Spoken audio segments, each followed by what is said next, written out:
ఆకాశవాణి ప్రాంతీయ వార్తలు చదువుతున్నది కనపర్తి రాణి. ముఖ్యాంశాలు.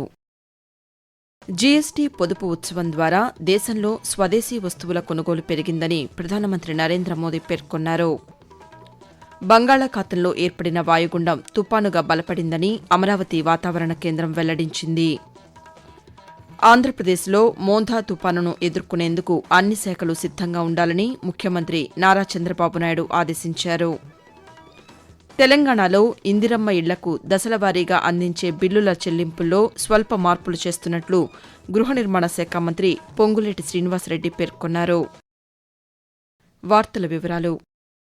వస్తుసేవల పన్ను జీఎస్టీ పొదుపు ఉత్సవం ద్వారా దేశంలో స్వదేశీ వస్తువుల కొనుగోలు పెరిగిందని ప్రధానమంత్రి నరేంద్ర మోదీ పేర్కొన్నారు. మన్ కీ బాత్ మనసులోని మాట కార్యక్రమం 127వ సంచికలో ఆకాశవాణి ద్వారా పలు అంశాలపై ఆయన నిన్న ప్రసంగించారు. భారత రక్షణ దళాలు భారతీయ సంతతికి చెందిన సునకాల సేవలను ఉపయోగించుకోవటం ఆనందంగా ఉందని, వారి బృందాలలో ఈ సునకాల సంఖ్యను పెంచారని పేర్కొన్నారు.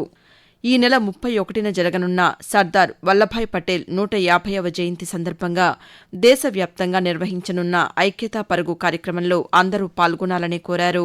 2025 నవంబర్ 7న బంకిం చంద్ర చటర్జీ స్వరపరిచిన భారత జాతీయ గీతం వందే మాతరం 150వ వేడుకల్లోకి అడుగుపెడుతుందని అన్నారు.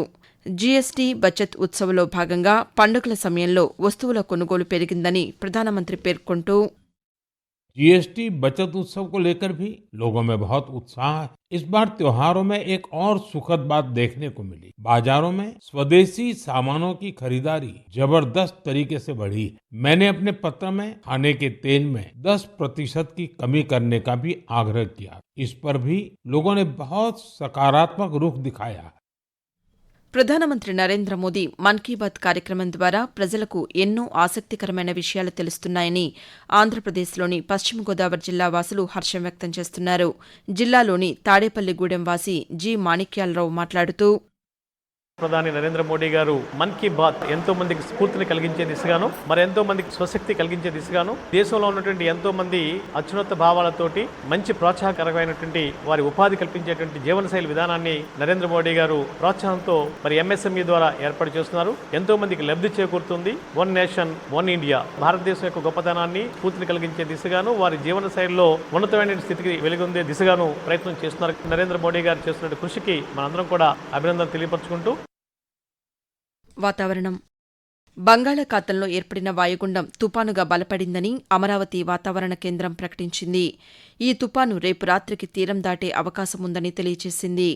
మోంధా తుపాను ప్రభావంతో ఈ రోజు నుంచి ఈ నెల 29వ తేదీ వరకు ఆంధ్రప్రదేశ్ వ్యాప్తంగా భారీ వర్షాలు కురిసే అవకాశముందని వాతావరణ శాఖ అధికారి కరుణ్ సాగర్ తెలియజేస్తూ, 27, 28, 29 ఈ 3 రోజుల్లో భారీ నుండి అతి భారీ వర్షాలతో పాటుగా అత్యంత భారీ వర్షాలు రావడానికి అవకాశం ఉంది. కాబట్టి మరీ ముఖ్యంగా తీర ప్రాంతం వెంబడి ఉన్నటువంటి జిల్లాలు నెల్లూరు, ప్రకాశం, బాపట్ల, కృష్ణా, వెస్ట్ గోదావరి, కోనసీమ, కాకినాడ ఈ జిల్లాలలో మనకు 1-2 చోట్ల భారీ నుండి అతి భారీ వర్షాలతో పాటుగా అత్యంత భారీ వర్షాలు సంభవించడానికి అవకాశం ఉంది. ఈ జిల్లాలకి రెడ్ వార్నింగ్ ఇవ్వడం జరిగింది. మిగిలిన జిల్లాలకి ఆరెంజ్ వార్నింగ్ ఇవ్వడం జరిగింది. కర్నూలు, అనంతపురం, సత్యసాయి ఈ జిల్లాలో 1-2 చోట్ల అతి తక్కువ ప్రాబబిలిటీ తోటి భారీ వర్షాలు రావడానికి అవకాశం ఉంది. 90 నుంచి 100 కిలోమీటర్ల వేగంతో గాలులు, గరిష్టంగా 110 కిలోమీటర్ల వేగంతో గాలులు వీచేదానికి అవకాశం ఉంది.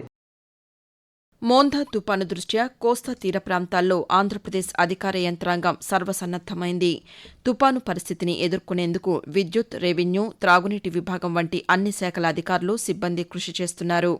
ఈదురుగాలులు వీచే అవకాశమున్న దృష్ట్యా విద్యుత్ సరఫరాకు ఎటువంటి అంతరాయం కలగకుండా విద్యుత్ శాఖ అధికారులు చర్యలు చేపడుతున్నారు. తుపాను సహాయక కేంద్రాలు, ఆసుపత్రులు, సెల్ టవర్లకు నిరంతరం విద్యుత్ సరఫరా అందే విధంగా చర్యలు చేపడుతున్నారు.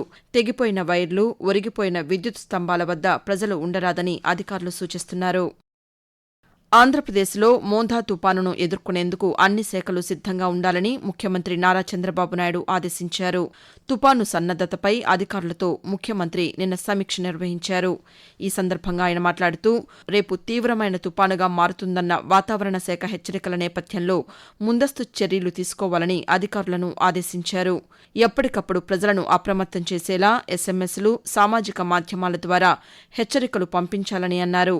గుంటూరు జిల్లా తాడేపల్లిలోని రాష్ట్ర విపత్తుల నిర్వహణ సంస్థ కార్యాలయంలో తుపాను ముందస్తు చర్యలపై అన్ని శాఖల అధికారులతో ఆంధ్రప్రదేశ్ హోంమంత్రి వంగలపూడి అనిత నిన్న సమీక్ష సమావేశం నిర్వహించారు.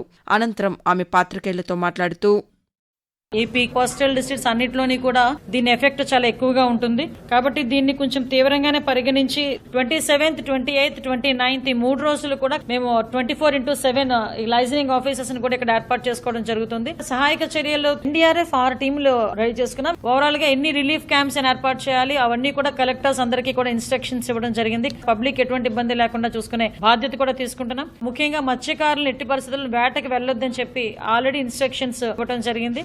ప్రజలు సేవ్ చేయడానికి రాష్ట్ర గవర్నమెంట్ సిద్ధంగా ఉంది. ఆకాశవాణి ప్రాంతీయ వార్తలు వింటున్నారు.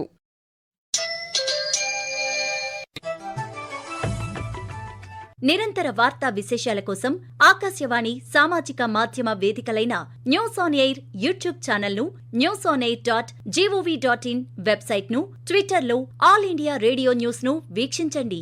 తెలుగు ప్రాంతీయ వార్తా విశేషాల కోసం ఆకాశవాణి న్యూస్ విజయవాడ మరియు ఆకాశవాణి న్యూస్ విశాఖపట్నం యూట్యూబ్ ఛానల్స్ను వీక్షించండి.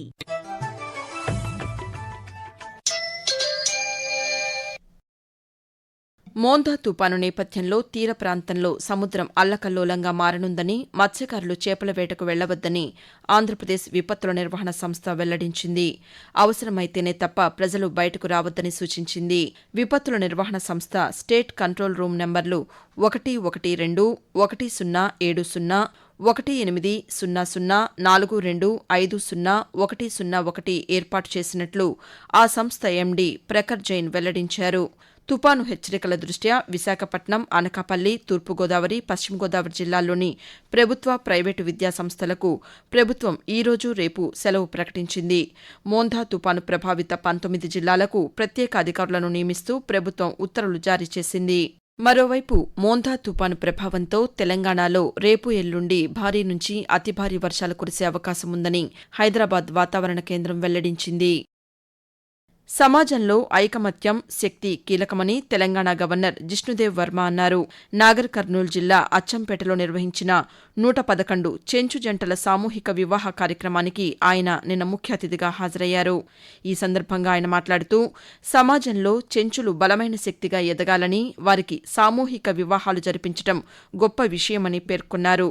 చెంచులు, ఆదివాసీలు విద్యలో రాణించి గొప్ప స్థాయిలో నిలవాలని ఆకాంక్షించారు. తెలంగాణలో ఇందిరమ్మ ఇళ్లకు దశలవారీగా అందించే బిల్లుల చెల్లింపుల్లో స్వల్ప మార్పులు చేస్తున్నట్లు గృహ నిర్మాణ శాఖ మంత్రి పొంగులేటి శ్రీనివాసరెడ్డి ఒక ప్రకటనలో తెలిపారు. ఇళ్ల నిర్మాణంలో జాతీయ ఉపాధి హామీ పథకం కింద 90 రోజుల పని దినాలు, వ్యక్తిగత స్వచ్ఛాలయాల నిర్మాణం పనులను చేసుకునేందుకు కేంద్ర ప్రభుత్వం అనుమతి ఇచ్చిన నేపథ్యంలో మార్పులు చోటు చేసుకున్నాయని వెల్లడించారు.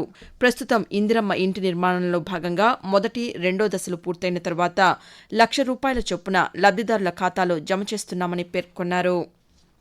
చైనాలోని చెంగ్డు వేదికగా జరిగిన ఆసియా బ్యాడ్మింటన్ అండర్-17, అండర్-15 ఛాంపియన్షిప్లో భారత్ 2 స్వర్ణాలు, 1 రజతం, 2 కాంస్య పతకాలతో టోర్నమెంటును ముగించింది. అండర్-15 బాలికల విభాగం ఫైనల్స్లో షైనా మణిముత్తు, అండర్-17 బాలికల విభాగం ఫైనల్స్లో దీక్షా సుధాకర్ స్వర్ణ పతకాలు గెలుచుకున్నారు. పురుషుల సింగిల్స్లో జగ్సేట్ సింగ్ కాంస్య పతకం గెలుపొందగా, మిక్స్డ్ డబుల్స్లో జంగ్జీత్ సింగ్, జననికా రమేష్ జంట కాంస్య పతకం సాధించింది. ప్రాంతీయ వార్తలు ముగించే ముందు ముఖ్యాంశాలు మరోసారి. జీఎస్టీ పొదుపు ఉత్సవం ద్వారా దేశంలో స్వదేశీ వస్తువుల కొనుగోలు పెరిగిందని ప్రధానమంత్రి నరేంద్ర మోదీ పేర్కొన్నారు. బంగాళాఖాతంలో ఏర్పడిన వాయుగుండం తుపానుగా బలపడిందని అమరావతి వాతావరణ కేంద్రం వెల్లడించింది. ఆంధ్రప్రదేశ్లో మోందా తుపానును ఎదుర్కొనేందుకు అన్ని శాఖలు సిద్ధంగా ఉండాలని ముఖ్యమంత్రి నారా చంద్రబాబు నాయుడు ఆదేశించారు. తెలంగాణలో ఇందిరమ్మ ఇళ్లకు దశలవారీగా అందించే బిల్లుల చెల్లింపుల్లో స్వల్ప మార్పులు చేస్తున్నట్లు గృహ నిర్మాణ శాఖ మంత్రి పొంగులేటి శ్రీనివాసరెడ్డి పేర్కొన్నారు. ఆకాశవాణి ప్రాంతీయ వార్తలు ఇంతటితో సమాప్తం. తిరిగి 7:05 జాతీయ వార్తలు వింటారు.